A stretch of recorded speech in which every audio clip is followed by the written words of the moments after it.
Ngayong Valentine's Day, bukod sa mga bulaklak at chocolates, paano pa nga ba natin maipaparamdam ang ating pagmamahal sa ating mga partner o pamilya?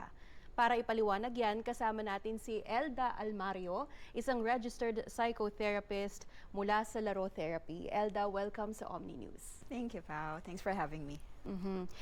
Common nga po natin na ginagawa tuwing Valentine's Day ay lumalabas tayo, kumakain tayo sa labas, or either nakakatanggap o nagbibigay tayo ng bulaklak at chocolates. Pero we're wondering, meron pa po bang ibang paraan para maiparamdam natin na loved at maiparamdam natin ang ating love sa ating mga partner pag Valentine's Day? Hindi lang siguro iba pang paraan, Pao, pero mas maiging paraan.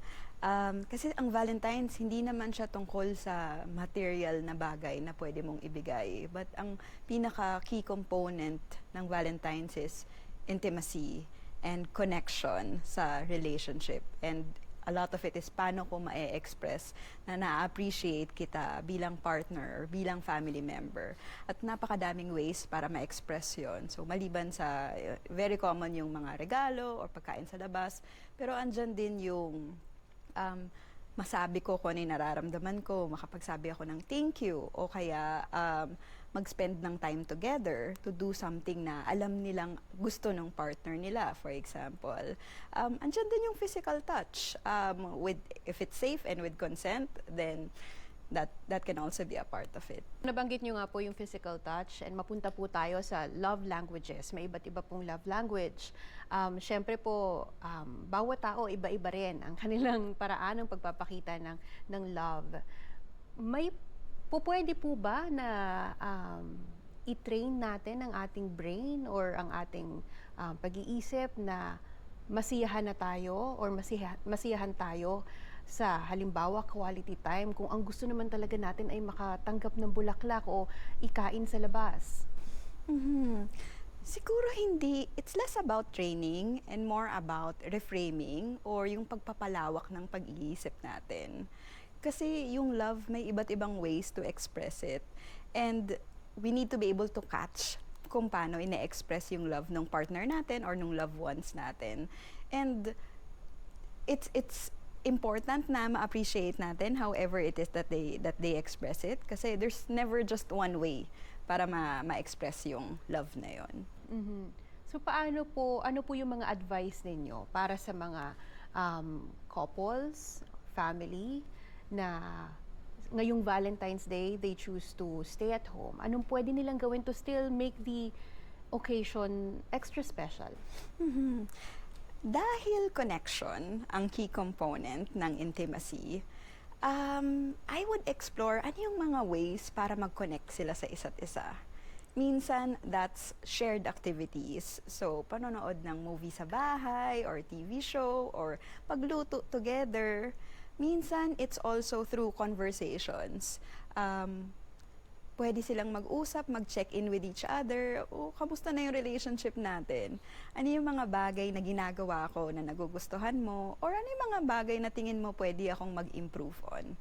Can be really good conversation points. Kapag sinabi kasing Valentine's, ang kadugtong na niyan, Valentine's date. So lumalabas tayo, kumakain sa labas, yun ang celebration. Pero paano pa po natin gagawing meaningful yun kung hindi naman talaga yun yung gusto nating gawin? Siguro, I would start with checking in with my body then and with myself. Ano yung kailangan ko at this moment? Pahinga ba? Gusto ko bang ma-distract? So, gusto ko ba ng activity ng ibang gagawin? A change in my daily routine?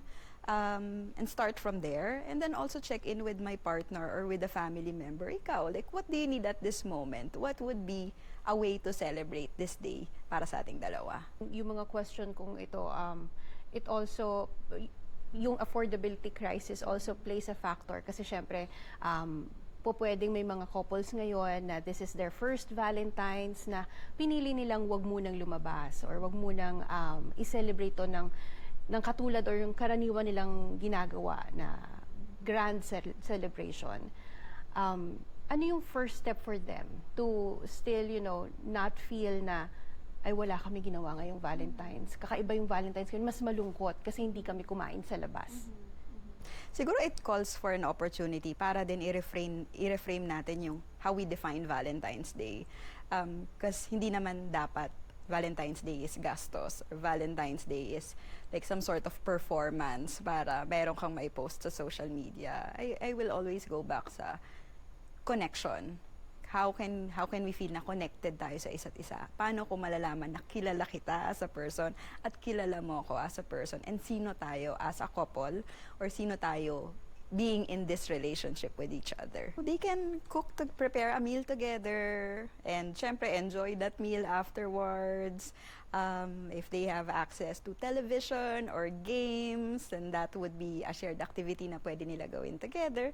May mga board games, madami pang, like even working out together would be a good thing to do as well. Maraming salamat Ate Elda for being here sa Omni Filipino and for sharing your insights sa ating mga kababayan na nanonood ngayong Valentine's Day. Maraming salamat, Pao. I'm happy to be here.